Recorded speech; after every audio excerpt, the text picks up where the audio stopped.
Okay naman? Okay naman, Father. O, sino dito marami ng utang? Kailangan bayaran, no? O kaya yung mga tao na marami natanggap, o yung mga hindi nakatanggap, may mga hindi nakatanggap.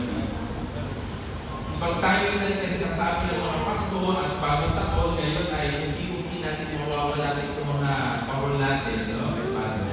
Makikita natin na hindi natin tatanggalin, no? Yung mga palamuti natin sa simbahan na yung mga parol, yung mga Christmas night, Christmas tree, hindi na rin natin maririnig si Mariah Carey at si Jose Manuchan, unti-unti natin mawawala ito sa ating mga landas, no? Itong mga naririnig at nakikita natin, no? Pero dahil sa pagkakalimong panahon tayo, hindi ibig sabihin na kakalimutan natin ang kapaskuhan, no? Hindi ibig sabihin kapag tuwing Pasko lamang natin, no? Tuwing Pasko lamang natin naaalala ang ating Panginoon at pagbibigayan. May panahon din na tayo'y kumapilong sa buhay, no? Hindi ibig sabihin na kapag tuwing Pasko lamang tayo ay nakangiti, no? Doon na tayo nagkakaroon ng gana na mag-share no, kung ano man ang meron tayo. Ngayong bagong taon, 2025, meron pa kayong hinihanda or meron pa kayong mga New Year's resolution. Meron pa kayo. Pag sinabi kasi New Year's resolution, ito yung mga bagay na gusto natin kamtin, no? Sana magawa natin ito 2025. Diba? Sabi natin, gusto ko magpapaya, no? Gusto kong magkaroon ng asawa, no? O kaya ngayong 2025 ko ay gagawin 10 years na hindi pa kayo naghiwalay, tuloy na yan. No? Sabi nga nila, ang mga away, nagsisimula yan. Nagsisimula yung away kapag kasi 10 year o 10 year. No? Pero pag dumating na yung panahon na siguro 20 years, 25 years, hindi na kayo nagkakakilala. Pero magpupugan pa rin yan. Bakit? Dahil nakikilala nila ang tunay na buhay. Hindi ibig sabihin na nagkaroon kayo ng anak, na cute, na hindi na nalakyan, o kayo kasama kayo, hindi kayo magkaaway at puro honeymoon ang mangyayari. Pagkaramihan panahon, ito ang realidad ng buhay sa amin natin. Realidad ng buhay. Kasama natin ang Panginoon. Binasa natin sa Ebanghelyo, tinawag ang mga unang mga disipulo ni Jesus. No? Sila Simon, si Andres, si Santiago, Juan. Sinundan nila si Jesus. Sila ay mamimista. Subalit kung tinawag sila ni Jesus, sila ay sumunod kay Jesus. Hindi sila nagdalawang isip. Bakit? Alam mo minsan tayo, pag tinatawag tayo ng Panginoon, minsan sinasabi natin, ay, ayoko pa, gusto ko pa sundin na sarili ko. Kaya habang sinusunod natin ang ating sarili, hindi tayo sumusunod sa Panginoon, doon bumibigat ang problema. Naranasan niyo na ba yun? Na kapag tayo sinusunod lamang natin ang ating sarili, ang ating isipan, doon bumibigat ang problema. Doon bumibigat ang problema. Habang hindi natin sinusunod ang Panginoon, doon padaan ang problema. Hindi si Andres, si Santiago, Juan, no? Hindi sila nagdalawang isip, sumunod sila. Parang wala na eh. Alam niyo, nung tinawag sila na ito, yun din ang kanilang mga tinatanong sa kanilang sarili.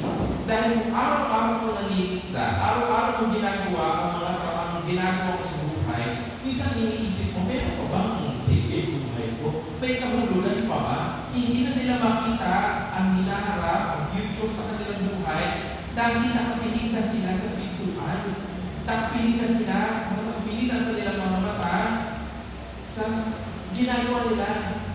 Nung sumunod sila kay Jesus, nagustuhan ang kanilang mga mata. Hindi ko pala ito ang buhay ko. Meron pala ibinibigay sa akin ng misyon ng Panginoon. Siguro sa atin din, sa pagtutulay natin, sa pagtutuloy natin sa nobinaryo ito. Ano nga ba? Siguro tayo sa buhay. Paano ba natin malalaman ang ating misyon sa buhay? Sa pagdarasal. Doon natin makikita sa pagdarasal kung ano ang binigay sa ating misyon, no? Ang ating Panginoon. Pero paano nga ba tayo magdasal? Alam niyo, ang pagdarasal, hindi lamang dito sa nobinaryo ito. Hindi lamang sa pagdarasal natin ang ating mga kasali ng mimisa. Ang ating pagdarasal ay ang ating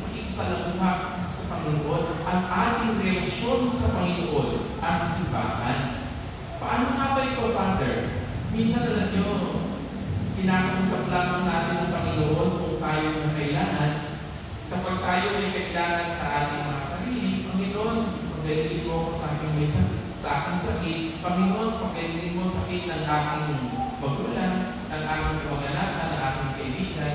Panginoon, minsan doon lamang natin nakikilala, Panginoon. Subalit na sinasabi natin pagdarasal, ay sabi nga ng Father Patrick Taylor, dapat ang pagdarasal natin ay kumbaga parang ating hininga. No? Humihinga tayo na hindi natin namamalayan. Humihinga tayo na hindi natin namamalayan. Ganun din sa ating pagdarasal. Hindi dapat tayo tumitigil sa pagdarasal habang tayo ay nabubuhay, habang tayo ay humihinga. Ang pagdarasal natin na hindi lamang kung kailan tayo ay kailangan. Ang ating pagdarasal araw-araw at mataitim. No? Malalim. Hindi lang kapag tayo ay kailangan. Kasi pag yan ay kapag lang tayo ay kailangan, ano tayo nakapatong lamang sa tubig. No? Nakapatong sa tubig. At kapag tayo nakapatong sa tubig, at kapag yan ay hinangin, no? Ikaw ay lulubog agad. Dahil wala kang pundasyon. Siguro sa pagdarasal natin, kailangan mo ang Espiritu Santo na pumag-usap sa iyo araw-araw. Kailangan mo ang Diyos, ang Espiritu Santo ang pumag-usap sa inyo. Minsan kasi ang pagdarasal natin, verbal, kung gusto natin sabihin. Pero minsan kailangan din natin na tayo yung nakikinig. Ang pagdarasal ay hindi lamang sinasabi, no? Kundi ang pagdarasal ay pakikinig sa Diyos. Si Maria, na ating ina, ay hindi lamang siya nagdarasal, no, sa Panginoon, no, kung ano man ang kailangan niya sa buhay, kundi siya ay marunong makinig. Alam niyo, pagiging disipulo, be afraid. Because this year will not be a negative year for all of us if we cling on to God, if we cling on to the hope that God is bringing to us. Kaya nga siya ang bigyan ng pag-asa. Siya ang nagdudulot sa atin ng pag-asa. Paano ba natin malalaman na tayo may pag-asa? Kung tayo ay